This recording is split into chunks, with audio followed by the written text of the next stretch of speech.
Hello, welcome you all to the new session of computer graphics. Today we will be learning graphics input devices, various input devices that come under graphics section. Okay, so in this input device category, first we will be learning about keyboards.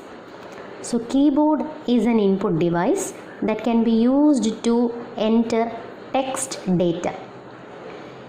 Any standard keyboard can have up to 108 keys. Some keyboards have more than 108 keys in it. Depends on its functionality. Now let us check into various types of keys in a keyboard. Every keyboard will have a numeric keypad in it. Numeric keypad consists of only numbers in it. That is, using numeric keypad, any person can enter number values. Okay. Now the second section is QWERTY keypad. QWERTY keypad consists of alphabets in it. Alphabets and special symbols are included in this section. So numbers are included in numeric keypads, alphabets and special symbols are included in QWERTY keypad section. Now other than these two keypads, we have an arrow key section. So there are four types of arrows: a right arrow, a left arrow, a up arrow and a down arrow. These four arrow keys can be used for navigation through a page. You can either move in upside down or from left to right using these arrow keys. So they provide ease of navigation. And the fourth section is function keys. Function keys are typically a collection of various functions ranging from F1 to F12. It performs various varieties of functions depending on the application you are working on. So this is typically an input device which is perfectly used for inputting textual data only. Okay, now let's move on to the next type of input device. It is mouse. Hope all of you are familiar with this input device. Mouse is nothing but an input device which is used to select cursor positions. You can select screen cursor positions. Any position on the screen can be selected using this mouse. Okay, now you might have noticed some rollers at the bottom of the mouse. The mouse, at the base of the mouse, there is some some rolling features can be observed at the base of the mouse. These rollers help to track the movement of the mouse. Mouse moves from one position to another position at that time. These rollers helps to track the movement of the mouse. At the same time, it helps to record the cursor position. Okay, now what are the different activities that can be performed using mouse? You can perform single click, double click or a drag operation. Now what about a single click? If you are clicking mouse button single one time, there are two mouse buttons. One left button is there and one right button is there. If you are clicking once on the left button, it will help you to select an object. And if you are using the right button to click once, it will help you to see or to come up with the properties of that application, to explore with the properties of a particular application. So single left click allows you to select an application and single right click allows you to explore the properties of that application. Okay. Now comes the double click. If you are double clicking twice with the mouse button, then it helps you to open an application and use it for your utilities. Now the third process is dragging. You can use the mouse to drag an object from one position to another position. Just click on that by placing the cursor on that object. make a single click, and without releasing the button, just hold it and move the object and mouse from one position to the desired position. Once you reach at the destination position or the desired position or the target position, just release the mouse button. You will see that the object has been successfully moved from the initial position to a new position. So these are the different operations you can perform with the help of a mouse. Now comes the third input device, which is trackball and spaceball. Actually, I have included both these input devices in the same section. Trackball and spaceball actually work for two different purposes, though their functionalities are same. Both trackball and spaceball are performing the same function but in two different environments. Trackball is used in two-dimensional environment, whereas a spaceball is used in a three-dimensional environment. This is the only difference between these two input devices. Okay, now let us move on to the functionalities of trackball and spaceball. Trackball, you can see, suppose this is a keyboard. This is a typical standard keyboard. Now, along with the text inputs, if keyboard is having a section where a small circle is found upon which a ball is mounted, so you can find a mounted ball on a keyboard. Now this is the side view of the keyboard. Suppose this is the keyboard and this is how the ball appears on the keyboard. The entire ball does not appear or projected on the surface. Half of the portion will be hidden inside the keyboard and only a certain portion will be projected outside the keyboard. This is the side view of the keyboard with trackball. So if the ball is mounted along with the keyboard, such a system is known as a trackball and spaceball. Okay, now why is this ball mounted on the keyboard? What is its purpose? This ball is capable of making selections on the screen. How? You can place your palm on the mouse or palm on that ball. If the palm is placed over the ball, you can slightly rotate this ball. This ball can be easily rotated with your palm or fingers. So this ball can be rotated using fingers or palm. Why are you rotating with this fingers or palm? What is the purpose of rotating this ball? This purpose of rotating this ball is that the potentiometers which is within the trackball and the spaceball senses the direction of movement. If I am moving in this way, the potentiometers in the trackball and the spaceball will sense the movement and the corresponding movement will be reflected on the screen. Just as similarly we are using the mouse, the same way we can use both trackball and spaceball. The just difference is that you cannot perform any kind of clicking something like that, but the purpose of trackball and spaceball are similar to that of a mouse itself. Okay, you can move this trackball in any direction. You can easily rotate it. Just as you will rotate this, corresponding change or the movement will be tracked on the screen. Now comes the input device, joystick. So what is joystick? This is how joystick appears. Okay, so joystick is a small vertical lever. It is a small vertical lever which is mounted on a base. This is the base and this lever is mounted on this base. Now why is this lever used? This lever is basically used for gaming applications. How? This lever has 4 different movements. From the center position, I can either move this lever to forward direction. That means I can push the lever forward or I can pull the lever backwards. Either I can push it forwards or I can pull it backwards. Similarly, this lever can either be moved towards the left or right. That means during gaming applications, one can make use of this lever to move a vehicle. Okay, and depending upon the movement of the lever, you can either move forward or you can move backward or you can move just towards the left or you can move just towards the right. So this 4 types of movements helps in ease of movement of the object on the screen. You are just moving this lever, but the corresponding change will be reflected on the screen. Okay. Now you have to remember one thing. Whatever directions you are moving on, ultimately the lever will return back to its central position. Even though I am moving this lever or I am pushing this lever forward, once I am releasing hand, it will return back to its center position. So this is the initial position of the lever. Okay, now how it will be sensed?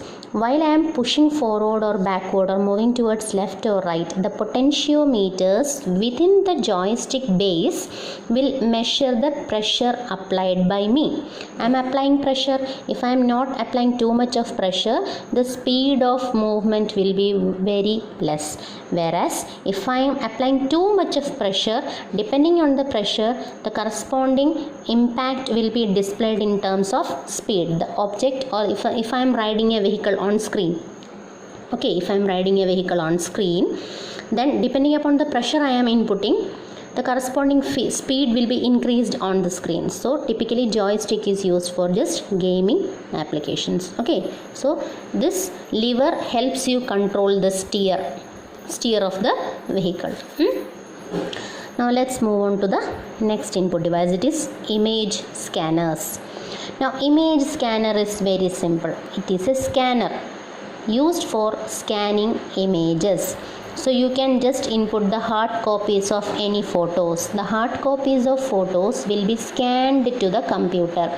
Once it is scanned, it will be digitized and the photos will become soft copies. So initially they were hard copies, and once get scanned, they will be stored inside the computer and becomes soft copy. Once you have converted from hard copies to soft copies using image scanners, these soft copies can be used for processing. Processing means I can either change its color. If it's a black and white picture, I can move on to a color picture. I can change its size. I can change the characters in the scene. I can change the backgrounds. In any kind of modifications can be done once it becomes a soft copy. So processing can be done over the images. So image scanner is typically an input device used to scan images. Next comes touch panels. What is touch panel? Touch panels are used to select objects on screen with your finger. Okay, you can select an object on the screen displayed on a computer monitor with your finger. Okay, now example. Suppose you are in an ATM counter. You are in an ATM counter and you have inserted your ATM card. Once inserted your ATM card, the system will ask you the language you prefer. It will prompt whether English or Malayalam. At that time, you will use your finger to touch the option. If you are selecting on Malayalam, instructions will be given you in Malayalam. If you are selecting the option English, instructions will be given you in English. So to give a response to the system gave you a question, and to give a response to the system, you used your finger. Is it? Finger is used to make a selection of the object. Now consider the phones. Nowadays almost all phones are having touching facilities. You can use your mobiles as touch phones. Now what do you do in a touch phone? To select a phone number, to select a message, to delete a message, for each and every purposes you use your finger to make a selection. So selecting objects on screen with your fingers to give either instructions to the system or to give a response to the system. For any of these purposes you can use the touch screen facility. So such input devices which accepts input from a finger touch. If finger touch is the input, such devices are known as touch panels. Okay. Next comes light pen. Light pen is an input device which appears just like a pen. So this is a pen. Similarly, a pen shaped device is called light pen. Okay, the difference is that one end of the pen is connected to the computer system using a wire. So it is connected to the computer system using a wire, and the other end of the pen emits a red light. So it is a pen which is connected to the computer using a wire, and the other end of the computer is emitting red light. Why is it emitting a light? This light pen is having a purpose of making a selection on the screen. Just like you made a selection using your finger by touching the screen with your finger, you can use light pens also to touch the screen and to make a selection. Suppose this is a screen and you want to make a selection of this. Suppose multiple options are given and you want to make the selection. The first selection you want to given two options, you want to select the first option. So using the pen you can just touch the first option like this. Okay, just by touching the corresponding screen position will be captured. So the portion of the pen which emits light is used to make a selection on the screen. Just as we use our finger for making a selection, if light pen is used, the light emitting portion of the light pen is used to make a selection. Such an input device is known as a light pen. Just to mark your responses, we use light pen. So what is the disadvantage of light pen is that when you frequently try to use light pen on a screen, the screen may have some scratches over it. The continuous use can cause wear and tear of the screen. Okay, so it is not a continuous usage is not a good method. Another one new input device is voice system. So we have come across 7 different input devices. Now the 8th one is voice system. From the name itself it's very clear that what does this system do. Input system which accepts voice commands, and system which accepts voice commands. So just remember, I said keyboard accepted only text inputs, mouse was used to make a selection on the screen, touch panels and light pens were made used to make a selection on the screen, and voice system is an input device which accepts only voice commands, no written commands, only voice commands from the user. Okay, now let's see how does it work. So before a system is set up, first we have to create a dictionary. Dictionary has 3 different columns in it. First column is for commands, the various commands which the system is ready to accept. Okay, so if it is a computer oriented system, and the basic commands will be start the systems, or switch on the system, switch on the lights, switch on the fan, switch on the AC, like this. So various commands can be given to the system. So all those commands that can be given to the system are represented in this commands section. Corresponding frequencies will be recorded in second column. That means if I am if I am using a word shut down, if I am using a command, if the command is shut down, I can pronounce it in different ways. I can say shut down, or I can say loud. I can be much louder. I can say the same word in much louder voice, shut down. Okay, so in different frequencies same command can be given. So first you have to store the command, then you have to store frequencies of that command. Okay, so once these two are stored, third column represents the action to be executed. So if this command is issued by the user and the frequency matches, implement this action. So first we will set up a dictionary. Once the dictionary is created fully for all the commands and their corresponding frequencies and action, okay, dictionary is set up. Now begins the actual working. The operator enters, or the one who gives the command enters. He is the user.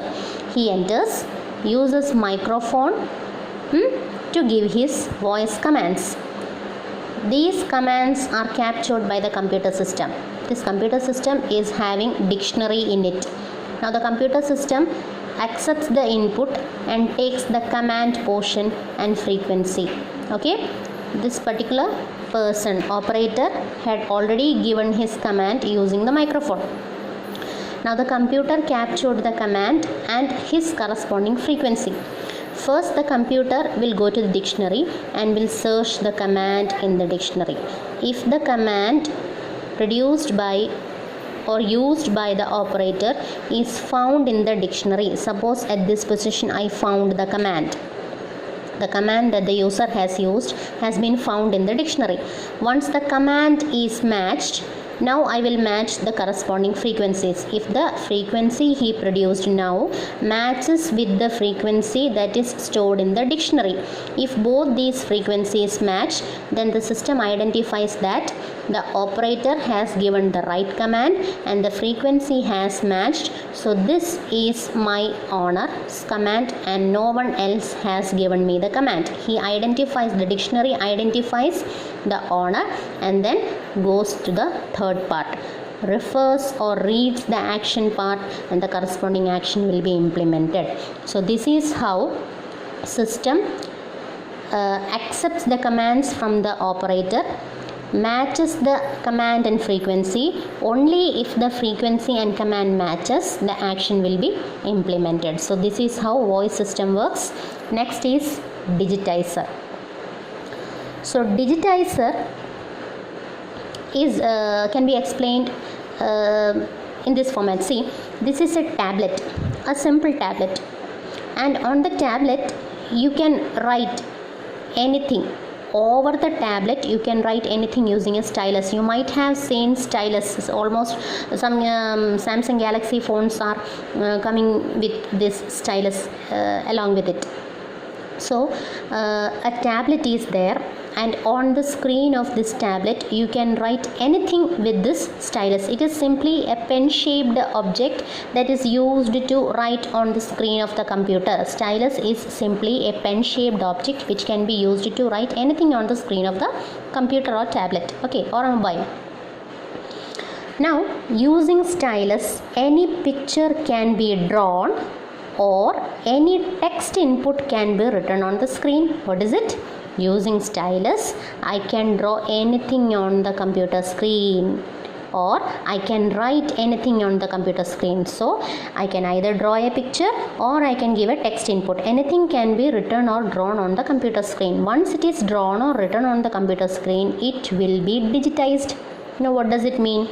If you are having normal computers in your home, take a pen, just try to write anything on the screen of the computer. It will not be digitized. It will just create scratches on the screen. Nothing will be digitized, okay. But if you are writing using a stylus on the on a tablet or a computer or a mobile, it will be immediately digitized and converted and will be stored into the system. So, and to directly store anything written on the screen immediately to be stored within the system's memory, we can use digitizer. So digitizer accepts user input directly on the screen and immediately it gets stored into the computer memory. Okay, just like you take a book and you are writing on the paper and it immediately gets displayed before you. Similarly, you can write or draw anything on the computer screen and immediately it will be stored in the computer's memory. Okay, this is how digitizer works. Now comes the last input device. It is data glove. Data glove is typically a blouse. You can wear it in your hands. Okay, a blouse which you can wear it in your hands like this. Now what is the purpose of wearing this gloves in your hands? It is having number of sensors in it. Up to 20 or more than 20 sensors can be attached to these gloves. Now what is the purpose? It is used in a virtual 3D environment or a virtual 3D field or a virtual 3D world.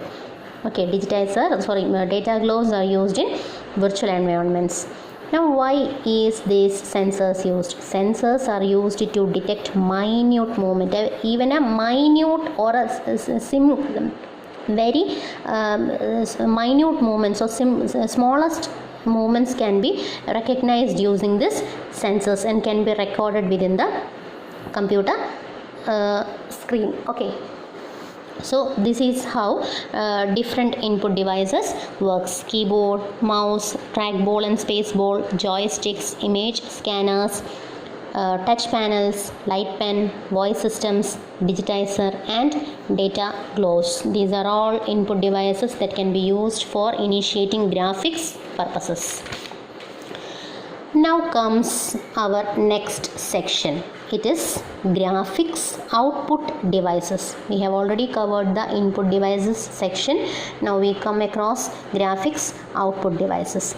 Now output devices, there are two types of output devices. One is printers and the next is plotters. So first we will learn how the printers work. Okay. So we all are familiar with printers. Now there are three different types of printers: dot matrix printers, inkjet printers and laser printers. Dot matrix printers, inkjet printers and laser printers. Now we will be comparing these three types of printers on the basis of cost, quality and speed. First, let us consider the feature cost. Dot matrix is the cheapest printer among the three printers available. Inkjet is slightly expensive than dot matrix but not so expensive. Okay. Now laser printer is most expensive printers among these three printers. So when we are comparing these three printers on the basis of cost, this is the cheapest and this is the most expensive one. Now taking the second factor, quality. What about the printing quality? When we take into account the printing quality, dot matrix is of lowest quality. Very low quality printing is provided in dot matrix printer. The quality of printing is medium in inkjet, whereas in laser printers the quality of printing is much higher. Now comes the speed. Dot matrix is a really slow printer. The printing process is very slow in dot matrix. Printing is having average speed in inkjet printers and laser printers are high speed printers. So when these three parameters are compared, this is the cheapest, this is most expensive, this is having least quality printing, it is having highest quality of printing, this is the slowest printer process and this is having high speed printing process. Okay, so this is how three different printers can be compared on the basis of cost, quality and speed. Now let us move on to much detail. First, dot matrix printer. Dot matrix printer makes use of print head and an ink ribbon. Print head and an ink ribbon. So this is the order in which print head, ribbon and papers is placed.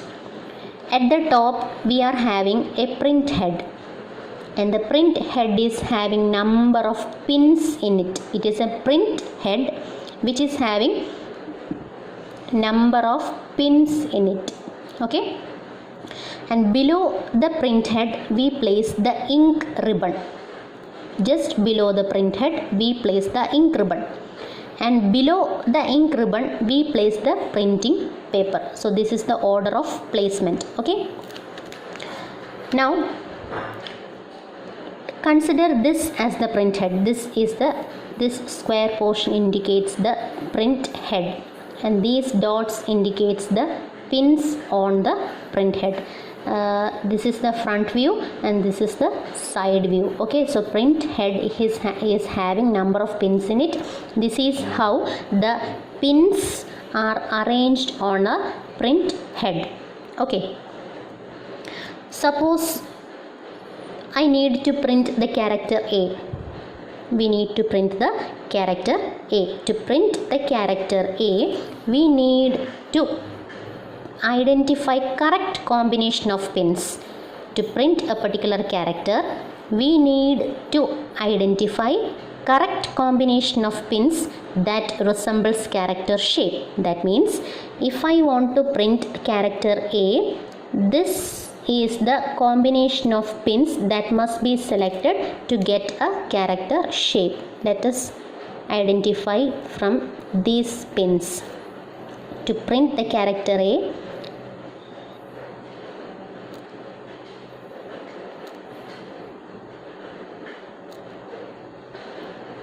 These are the pin combinations that must be selected. So out of the total pins, only some pins will be selected to display a character.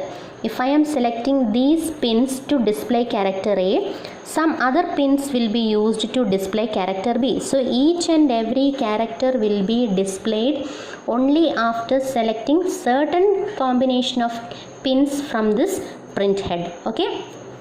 And while selecting combination of pins from the print head, just remember that they have to resemble the shape of the character. Okay, once the selected pins are obtained or the pins are selected from the print head, what happens? The print head just touches the ink ribbon. When these selected pins touches the ink ribbon and the ink ribbon touches the paper,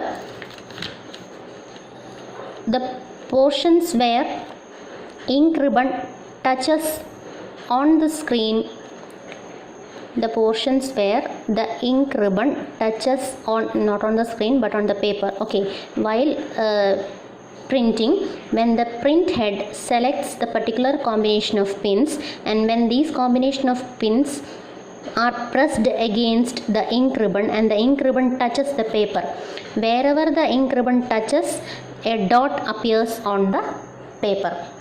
So each and every character displayed using a dot matrix will be a sequence of dots. So all the characters are displayed as sequence of dots using dot matrix printer. So hence the name dot matrix. Every character will be displayed as a sequence of dots. Now comes the inkjet printer. Instead of ink ribbon, here no ink ribbon is used. Instead of ink ribbon, we use a nozzle, and nozzle is used to spray the ink. Okay, so inkjet printer just sprays the ink and prints the character. Now comes the laser printer. In laser printer, a toner is used. Now this toner is in the form of a powder. So we can say we use a powdered toner particle for printing. In powdered toner particle, these powdered toner particles are having positive charge. I repeat, here for printing, toner particles are used. They are in the form of powders. Powdered toner particles are having positive charges. Okay, now this is the paper where printing is to be done. Paper is initially having a positive charge in it, and a beam of light, a light beam passes through this paper from top to bottom. A beam of light passes through this paper from top to bottom. Now how does printing occurs? When the beam of light passes through the paper from top to bottom, all those portions of the paper where a character is to be displayed, all those portions of the paper where a character is to be displayed will lose its positive charge. That means, suppose first line is to be printed, second line is to be printed, and the remaining portion of the paper does not have any printing in it. So in this paper I have only 2 lines of printing.